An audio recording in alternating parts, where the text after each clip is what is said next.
menurut penilaian saya, kan kita yang tahu. Kita yang tahu kan. Ya dia mau cabut nggak masalah. Nggak masalah buat kita. Tidak akan miskin karena itu. Benar kan? Sah-sah aja nggak apa-apa. Nggak apa-apa.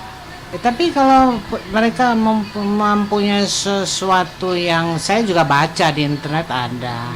Mereka punya prediksi itu ya nggak masalah. Ya nggak tahu saya.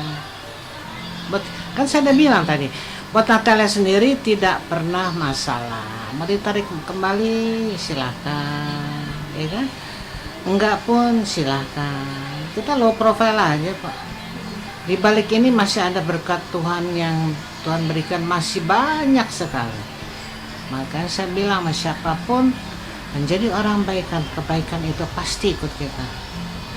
Saya ngalamin ini semua, termasuk Natalia sekarang. Natalia nggak pernah meminta Bon Azam, nggak pernah ngomong ucapan nilai, nggak pernah. Dikasih segitu ya bersyukur, nggak dikasih pun nggak masalah. Kita semua Natalia kita didik seperti itu, kita pun seperti itu. Kan rezeki itu semua dari Tuhan yang ngatur ya. Dia kalau Tuhan mau ambil sebentar aja, detik ukurannya, bener nggak? Ya saya sedih juga sih, maksudnya kenapa mesti jadi seperti ini. Cuma ya mungkin sudah jalannya seperti ini gitu ya. Nggak masalah, itu hak mereka kok, nggak apa-apa, nggak masalah. Kita low profile aja, nggak apa-apa. Kesepakatan itu juga menjadi bagian dari isi putusan. Kesepakatan para pihak itu antara lain adalah Kang Sule memberikan satu mobil Alphard, satu mobil Mazda, satu buah rumah. Dan untuk biaya nafkah anak itu Kang Sule sesuai dengan kesepakatan itu memberikan sebesar 25 juta per bulan kepada Azam ya untuk biaya hidupnya, gitu, biaya sehari-hari. Jadi harapan saya kalau toh mereka dinyatakan sudah berpisah, tetapi kita berharap bahwa hubungan silaturahmi antara Kang Sule dengan Ibu Natalie tetap terjaga dengan baik, sehingga mereka bisa mengasuh, membimbing, mendidik anaknya yang bernama Azam itu secara bersama-sama dengan cara yang baik dan bisa menghantarkan anak itu menjadi anak yang soleh, anak yang berbakti kepada orang tua dan bisa menjadi kebanggaan bagi keluarga kedua belah pihak. Saya belum bisa komen dulu ya, takutnya salah. Ya nggak apa-apa, tapi kan cukup aku aja yang tahu. Nggak perlu kita share ke publik kan gitu. Nggak ada. Buat kita kecil lah, bukan kita seuzon, bukan. Ya, berjalan dengan waktu aja, kita lihat yang terbaik lah. Kalau memang itu bukan haknya Natalia lagi, mau diambil silakan. Walaupun itu juga haknya dia. Buat apa sih diributin harta? Buat apa? Walaupun itu sebenarnya udah jadi hak Natalia dan Iya, Azam. buat apa jadi satu rebutan? Toh tidak membuat satu kebaikan jadi keributan, main rebutan. Walaupun toh haknya Natalia memang itu, testamennya Natalia itu memang. Dia perkawinan dia, tapi kalau mau diambil pun mah silakan, nggak apa-apa. Kalian yang menilai bukan saya, oke? Biar waktu yang menjawab. Harta itu bukan segala-galanya loh. Iman kita kuat nggak? Ya saya luruskan, bukan dilarikan dalam arti yang emergensi, tetapi memang yang bersangkutan sakit, sudah ada surat keterangan dokter dan prosedurnya adalah kami memberitahukan kepada pihak yang menahan, dalam hal ini pihak Kejaksaan Negeri Serang, dan sudah langsung ditindaklanjuti oleh pihak Kejaksaan Negeri Serang. Tadi pun dikeluarkan bersama dengan tim pengawal dari kepolisian. Pihak Kejaksaan Negeri Serang sudah membawanya ke rumah sakit, tapi sudah secara prosedural. Itu juga yang saya terima laporan dari Kepala Rutan Serang. Saya tidak bisa mewakili dokter, tapi ada surat sakitnya dari dokter, ada surat permintaan dari Kejaksaan Negeri Serang juga ada. Dari dasar itulah maka kita keluarkan serah terima kita pengawalan dengan pihak Kejaksaan Negeri Serang dan kepolisian. Jam berapa? Kurang lebih 10.30. hari ini, surat Kejari Serang juga hari ini, per 4 November 2022. Saya tidak mengikuti secara kelanjutan, tapi berdasarkan informasi ke Rumah Sakit Bayangkara, nanti bisa dikonfirmasi kepada pihak pejabat penahannya, pejabat sekarang. Kesehatan unpredictable, kita tidak bisa memprediksi soal kesehatan, karena itu bukan domain kita, nanti ada dokter, selebihnya nanti dengan pejabat penahannya, Kejari Negeri Serang. Iya, baru hari ini tentu sudah berproses mungkin konsultasi kesehatan dan sebagainya sebelumnya. Betul.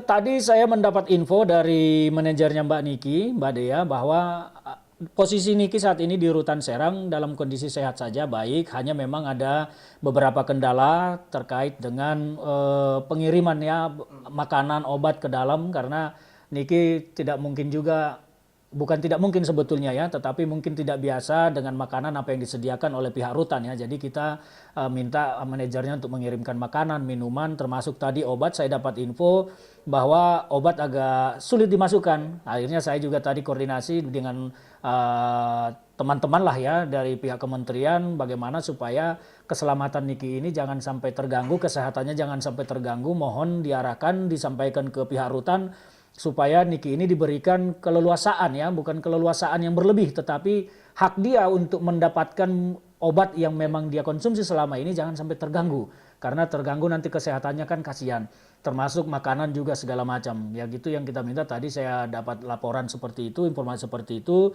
Kita sudah berkoordinasi dengan teman-teman di Kementerian Kumham juga bagaimana supaya hal ini bisa diatasi dan jangan nanti ini berakibat fatal juga terhadap kesehatan Niki, karena kita juga bisa mengambil langkah-langkah hukum berikut nanti kalau sampai sesuatu terjadi terhadap.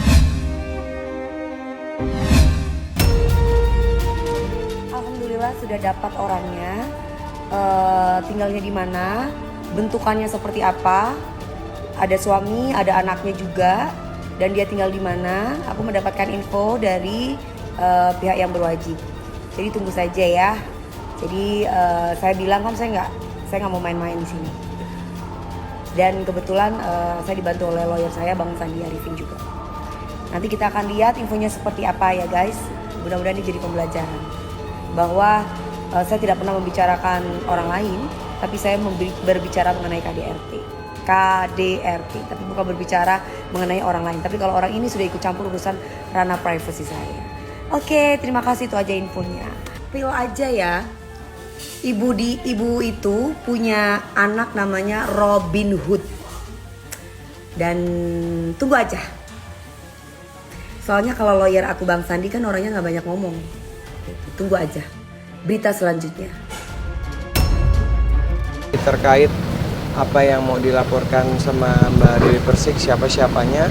Jadi ada lebih dari 2 sampai 3 akun yang kita sedang pelajari, yang mungkin nantinya akan kita laporkan kalau misalnya memang konstruksi hukumnya terpenuhi, akan kita laporkan di hari Senin besok di daerah tempat kejadiannya. Kemungkinan kita akan lapor karena Mbak Dewi tinggal di daerah Jakarta Selatan, kita akan membuat laporan di Polres Jakarta Selatan. Yang pasti Mbak Dewi besok akan hadir bersama kami ke tempat kita melapor.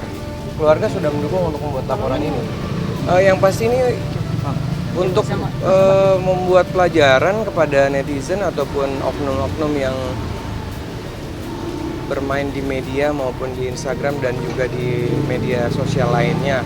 Yang pasti kemungkinan dari klien kami Mbak Dewi Persik sudah sangat kecewa dengan kata-kata, dan ada beberapa juga yang masuk ke direct message-nya juga sudah kita catat siapa-siapanya dan sudah di-capture. Jadi hanya bukan dari satu akun aja, tapi ada beberapa akun. Jadi bukan hanya terfokus kepada si pendukung artis ini juga kita tidak fokus itu, tapi semuanya yang kira-kira kata-katanya sudah memenuhi unsur kita akan pelajari besok untuk mencari konstruksi hukumnya. Bila mana memang konstruksi hukumnya itu sudah dapat kita temui, kita akan membuat laporan besok siang. Ada beberapa saksi dari manajemennya, ada 2 sampai 3 orang. Terus juga ada ponakannya, ada juga. Kalau nggak salah Mas Ali Aher ya juga ingin dijadikan saksi karena dia juga melihat pada saat kejadian. Kayaknya kalau yang ini dia agak sedikit apa ya, lebih katanya lebih keras lah, lebih kesal dan ingin segera memproses. Kalau sayembaranya udah ada yang ini bang, sayembaranya udah dimenangkan sama seseorang Belum. Sejauh ini masih lanjutkan Bang Sandy, kita buat laporan segera gitu.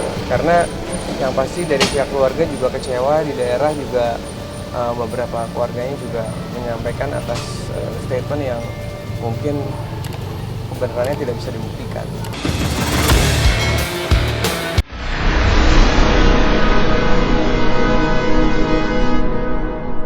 Jadi jangan lupa untuk subscribe Cumi Cumi. Ditekan ya tombol lonceng merahnya.